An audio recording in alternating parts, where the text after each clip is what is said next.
to the Mind and Money podcast. I'm Sherry, a financial coach. And I'm Val, a financial planner. And today we are talking about things that we have spent money on or invested in upfront or earlier and how it's saving us in the long run.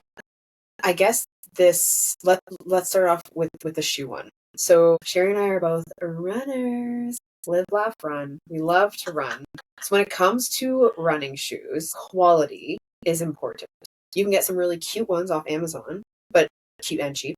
The quality isn't necessarily there. So we invest in shoes that are high quality. They're going to last us. And Sherry was actually talking about at our last run, the shoes that you bought, that they were the same form or same type, but you didn't love the color. But tell us about that, because that's a piece too where you made a sacrifice for the right price. Yes. And I think too, it's like, in the last few years, I've really done away with giving any shits about what people think about me, which I highly recommend. It's very freeing. And I say that, but you should do next. How to give less fucks and less shits about what people think about you. Because it's not easy. Yeah, it's not easy, but it's so freeing. And I don't care if people think that I'm, not put together enough when I go out in my tights or my jogging pants. And I like what I like. And I don't like trying to find new running shoes, for example. When I first started running, I went through a lot of challenges because I was getting blisters on the end of my toes and on my arches. Then I found shoes that worked for me, and I have purchased those shoes on repeat. They've changed versions over the years, and then I got to one. I've had to find some new ones along the way, but the most recent ones I bought, they were on sale. They're normally, I think, $170, and I think they were on sale for $89. And they're not a color that I like, but my feet go so fast nobody can tell. Just kidding, I'm a slow runner, and that's okay. Go at your own speed. But I bought 2 pairs because then I know I've got that next shoe and I don't have to go looking for the next one. And buying it at double price. Yeah. Essentially. Yep. Right? So I saved. I bought multiples. I even saved myself time from looking for the next one. But it just helps me to be able to be more prepared further out, and spending that money allowed me to ultimately save money in the long run because I got the shoes on sale. I purchased 2 for close to the price of what one would have been had I thought that I needed a different color. So sometimes in situations like that, you can stock up within reason, within your space constraints, so that you are able to take advantage of the deal for more than one pair of shoes in this example for something that does have a shelf life. So I have a similar example, except I didn't make a large investment. It was the end of summer and our Deans, which I know their shoes typically fail pretty quickly. You're not typically getting more than one summer out of them, but with these, I actually have been. But I saw their sandals were on sale, and my sister had bought a pair. So I bought 4 of very similar sandals, and I haven't bought shoes in two summers, and I won't be buying them next year because I still have 2 sets in my summer toe. So spent $40 on 4 pairs of shoes. And that side isn't the quality piece, but it allows me to know that I've shopped for them. I've got them. They're all very neutral. I like them. They're easy. But if something happens to them, if they fall apart, if I lose them, if I leave them somewhere, I'm not like, oh my gosh, those were my favorite Birkenstocks. Or if they get wet or I step on something. Like we were traveling and the one girl was wearing Birkenstocks, and I love Birkenstocks too, but you have to be so mindful of them. I am too much of a freaking like toddler that I cannot think about those things. I'm like, I just want to walk through this puddle and I don't care. So that's another example in a different way. Yep. And it's knowing yourself. Yes. Right? And knowing if you are prone to walk somewhere and go home barefoot, buy the flip-flops or the summer sandals that are not the best quality and a lower price. But then maybe on the flip side too, like a pair of good quality winter boots. If you invest in a good pair that's going to be waterproof, keep your feet dry, take a lot of wear and tear, you can then spend some more money, and then you're not replacing them when they start falling apart every year. And I hope that you don't walk home barefoot in the winter so that this wouldn't be applicable, that you would be potentially losing them or leaving them behind. I wanted to talk, because we're talking about running shoes, very quick side road here. Hokas, which are very popular right now. They're a running shoe. I am floored. I was just on Marketplace and there was a girl who ran a half or a full marathon in them. She was still selling them for 100 or 120. So, and she's like, lots of cushion left. Like, we're talking about used running shoes. How much do they retail for new?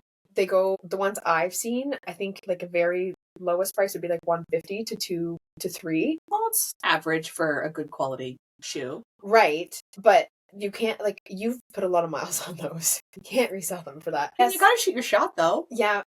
But I have it's a lot of social media. It's like Nike. It's like any freaking media brand that becomes cool. Everyone's getting it because it's cool. And I'm like, yeah, but I don't know. Again, this is from social media, but I've seen things that, like, specifically Nike shoes aren't great for running. Yeah. And, like, you have to know what's good for your body and your feet and find what works for you. And I think Hoka's, and maybe I'll get a set one day, but I think they just became trendy because, and they're clunky mother truckers. They are thick. They are platform running shoes. I do wonder, do you remember when Skechers made those shoes that rolled? I think, yeah. Did you get a set? No. Yeah, no. I thought they were just crazy dangerous. Like, you're supposed to lift your bum. Yes. Do some squats. It's super cute. Like, that's kind of what Hoka's remind me of. Yeah. But they put a different spin on it. So I think that they're ugly, and, like, you do you, of course, no judgment ever, but if you're wearing them, Sherry thinks they're ugly. Like, but I also think my current running shoes are ugly too. So yeah, I think, yeah. You wear what you want to wear. Like, comfort. For me, I choose comfort over anything else. Yes. And if you choose fashion and looking trendy, it takes all kinds. And I appreciate you and don't judge you at all. So just knowing that, be who you want to be and let other people be who they want to be. And yeah, that's really not a judgment on people. I'm just like separating it in my brain. Yeah. You think the shoe is ugly, but you don't think the person's ugly. Why the shoe? We're getting deep. Okay, what can we talk about next? Okay, here is 2 areas where I have invested more money up front to save me money in the long run. And these are things that just really align with my values. So the first example is earlier this year, I think.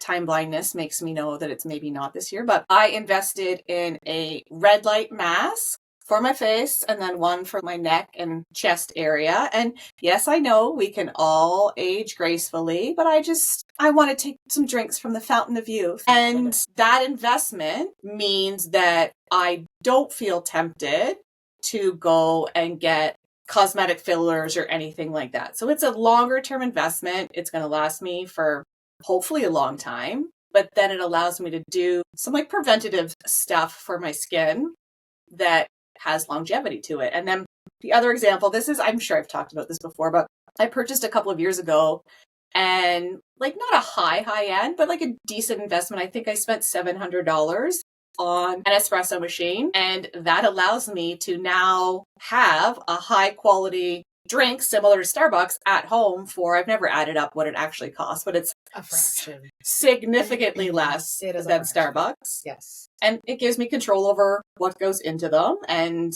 I can tweak them to my desire on any given day. And it brings me joy to be in my kitchen, showing up however I want, whether I'm in my pajamas or whatever that may be. And I have a drink that makes me happy. And I think a lot of that is what I make my spending decisions on. Like, is this going to add value to my life and bring me joy?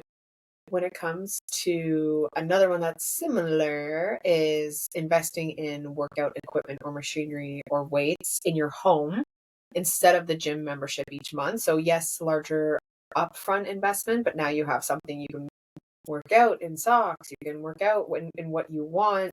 For some people, it doesn't work. For some people, they need the gym membership to place the commitment. For me, I like it. I like YouTube workouts too, but that's one. So the investment up front versus the long-term investment, longer term. Yep. And also for me, working out at home saves me laundry because I work out in a sports bra and shorts, which not to say that I wouldn't at the gym, but I would maybe hesitate and not feel comfortable. But in my house, I'm just like, I wear what I want to wear. Yeah, I don't have to put shoes on. Saves you time. Your commute is zero. Saves you gas. Your commute is zero. Yep. And it saves me probably the temptation of being like, oh, I've worked out. I deserve a treat. Because you're out. Right? Yeah, good call. Yeah. And it's like less distraction, which I know it could be the opposite for some people working out at home. But if I was at the gym and I saw somebody I know that I haven't talked to in a while, I might go over and have a little chitty chat versus here. I'm just like, put on a workout video, do what the nice person tells me to do, and then I'm done. Whereas at the gym too, you can be like, oh, I was supposed to do this on this machine, but it's taken. So now I can't. So now I have to dilly-dally around until that machine's available. So yeah. I am also an audiobook lover, and I used to do Audible's monthly subscription, which was like $15 a month. But then I found I was doing more than one book, and I was just buying the book anyways, so I was out using my subscription. So I have an annual one that's 24 credits, which is 24 books, and it renews every February, which is a couple $100, $350. I'm now seeing in my library that I probably should cancel that for this year and just read what I have. Spotify's also been great they have a lot of books on there that you don't pay for. Hoopla. Do you Hoopla? No. Hoopla. So if you have a library card, if your library is associated with them, you can get, it's like ebooks and audiobooks, but you can get, I think it's either 4 or 6 free a month. Sweet. Yeah. So I definitely can save myself $300 something this year. Yeah. But that was one. But yeah, that's another example. And yeah, when I think of it too from a business perspective, paying annually versus paying monthly, generally, most of the services that I use, you're saving yourself the equivalent of 2 months of the service. So when it's something that you know you're going to use, and I generally try and start with monthly and then go annual, because then I know I'm utilizing it, versus like you sign up for something annual, which is how they like to get you sometimes, is you sign up for annual and then 2 months later you're not using it, but you paid for annual. So you can try and get a refund, but not always. One that is more work-based, it's a bit of a time investment up front, but it saves you in the long run in terms of time and effort, which is money in the end, is a scheduler. So Calendly, I pay for it, but it's what it saves me.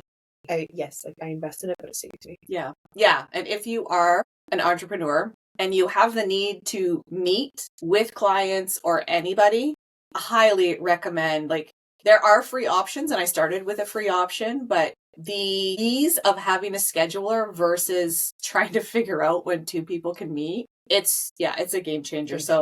Yeah, not necessarily money, but again, I pay for my scheduler annually, so I do save money. So find one you like. Yes. And as your business starts to gain traction and have more steady income coming in, think about what you can switch to annual. And when I did that in my business, I kind of started switching gradually, so I don't have everything coming out 1 month of the year. So I try and spread them out so that those larger payments are coming out throughout the year, not all at once. So think about areas in your life. Just pay attention to where you're spending money and think about, is there alternatives that if you invested a little more upfront, you could save for years of your life? And then if there is, then the next question is, how do you get that money to invest upfront?